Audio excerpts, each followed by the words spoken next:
Hello everyone, तुम्हा सर्वांचे माझ्या यूट्यूब चॅनलमध्ये मनापासून स्वागत आहे। तर आज मी तुम्हा सर्वांना सांगू इच्छिते की लाडकी बहीण योजनेच्या अर्जामध्ये जे काही महिलांना जुलै महिन्याचा हप्ता भेटला नसेल तर त्यांनी लक्ष देऊन ही व्हिडिओ पहा आणि एक टॉपिकवरती मी सर्व डिटेलमध्ये ही व्हिडिओ तुमच्यासोबत शेअर केलेली आहे।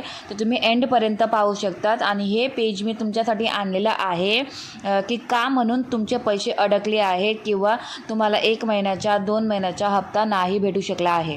मुख्यमंत्री माझी लाडकी बहीण योजनेचा हा अर्ज दिनांक 1/8/2025 रोजी जाहीर करण्यात आला होता।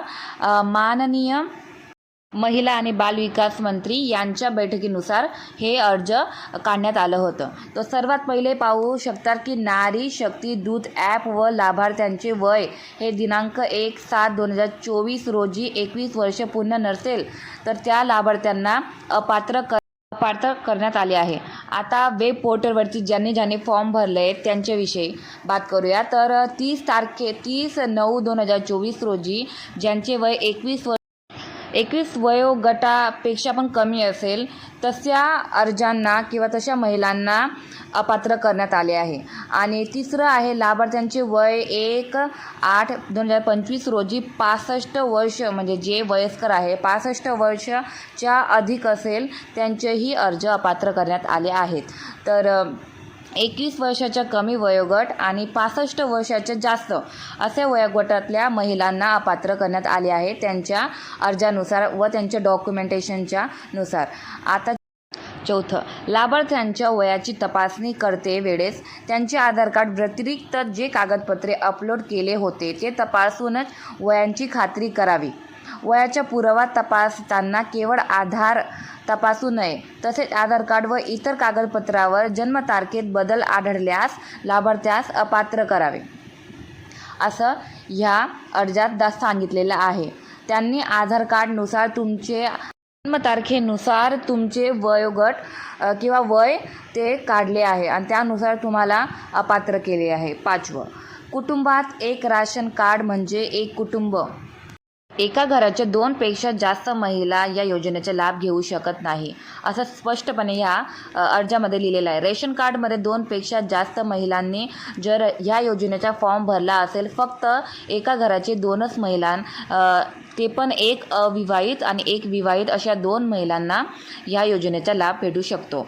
कुटुंबातील 2 महिला या विवाहित असूनही त्यांनी ही योजनेचा लाभ घेतला असेल तरीसुद्धा त्यामधील 1 महिलांना ह्या योजनेचा लाभ घेऊ शकत नाही, त्यांना अपात्र करण्यात आला आहे। आपलं कुटुंबातील 2 महिला ज्या विवाहित असेल त्यातील एकच महिला ही योजनेचा लाभ घेऊ शकते। आणि जर अशी घटना आढळली असेल की एक अविवाहित असेल आणि एक विवाहित असेल तर दोघंही महिलांना ती योजनेचा लाभ, जसे आपण समजू शकता की कुटुंबात एक सासू आणि सून असेल तर दोघांमधून एकलाच फक्त ही योजनेचा लाभ भेटणार। किंवा 2 बहिणी लाभ घेत असतील तर एकच बहिणीला या योजनेचा लाभ मिळेल, दुसरीला नाही। तर कुटुंबातील दोघांमधून एकच व्यक्तीला किंवा एकच महिलाला या योजनेचा लाभ भेटू शकते। लाभार्थी अर्जानुसार तुमचे सर्व डाऊट क्लिअर करून दिलेले आहेत। तर तुम्ही ज्याही महिलांना जुलै महिन्याचा हप्ता जर मिळाला नसेल तर तुम्ही अपात्र झाले आहेत या नियमानुसार। तर ज्या महिलांना जुलै महिन्याचा हप्ता मिळाला नसेल त्यांनी अजिबात काळजी करू नका। जर तुम्हाला तुमची ही योजना चालू ठेवायची असेल किंवा तुम्हाला तुमचे बाकी राहिलेले हप्तेही मिळावेसे वाटत असेल तर तुम्ही मला नक्कीच कमेंट करा, तुमची मी काही मदत करू शकते। तर सेकंड व्हिडिओ मी अपलोड करणार आहे माझ्या चॅनलवरती की कशा पद्धतीने तुम्ही तुमचे हप्ते पुन्हा चालू करू शकतात। एक अर्ज भरावा लागेल, ते अर्ज मी नेक्स्ट व्हिडिओमध्ये अपलोड करणार आहे।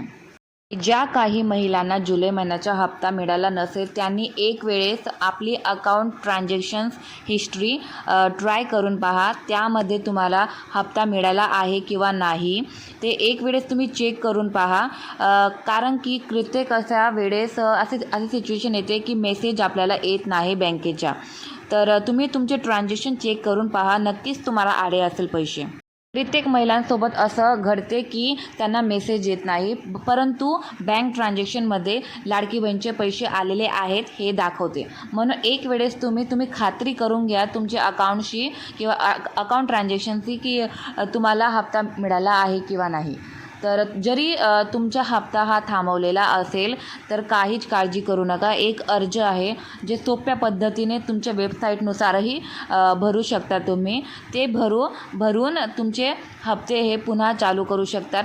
फक्त त्यामध्ये तुम्ही त्या अटीनुसार तुम्ही बसत आहात किंवा नाही ते तुम्हाला व्यवस्थित भरावं लागणार. त्या अर्जानुसार तुमचे पैसे 8 दिवसानंतर तुमचे जेवढेही हप्ते बाकी असेल ते तुम्हाला तुमच्या बँक खात्यामध्ये पुन्हा भेटू शकतात.